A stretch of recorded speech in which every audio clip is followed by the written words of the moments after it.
আমাদের একটাই শত্রু, দুইটা শত্রু। হ্যাঁ, আওয়ামী লীগ মানেন তো? হ্যাঁ, অবশ্যই ভারত, অবশ্যই।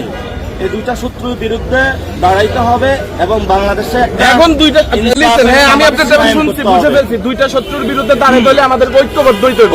আপনি যদি আমাকে গালাগালি করেন, আপনি আমাকে ভাই হিসাবে না মানেন, হিন্দু বৌদ্ধ ঐক্য পরিষদ করছে, মুসলমান বাদ দিছে। আপনারা সবাই মিলে পরিষদ করছেন, বিএনপি রে বাদ দিচ্ছেন। আবার বিএনপির পার্টির ভিতরে সামলাইছে। অবশ্যই ভোট চাওয়ার অধিকার, যোগ্যতা, সক্ষমতা আল্লাহ সুবহানাহু ওয়া তাআলা আপনাকে দিয়েছে। বাট আমরা 5 তারিখের পরে ভাবছিলাম যে আপনাদেরকে নিয়ে একটা সরকার গঠন করবো, কিন্তু আপনারা যে পরিমাণ গালাগালি করে করছেন, তাহলে আমরা তো তার সুযোগ রাখেন নাই। এখন মির্জা আব্বাস ধানের শীষ, ইনশাল্লাহ এলাকার স্থানীয় লোক। আমার যদি অপরাধ হয় আপনি আমাকে ধরবেন, উনি এলাকার লোক, এলাকার। এখন আপনাকে আমি এমপি বানাইলাম, ভোট দিলাম, আপনার আমি পাবো কোথায়? আপনার বাসাটা কই? আমি তো এখন পর্যন্ত জানি না। আমি এবার বলি আপনি আব্বাস ভাই শুনেন, আপনি আব্বাস ভাইয়ের জন্য দোয়া করেন। আব্বাস ভাইয়ের কর্মী হিসাবে আমরা আপনার জন্য দোয়া করি।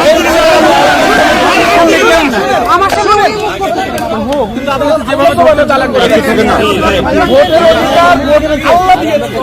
ওই ভোট কই যাবে সেটা আমার আল্লাহ জানে।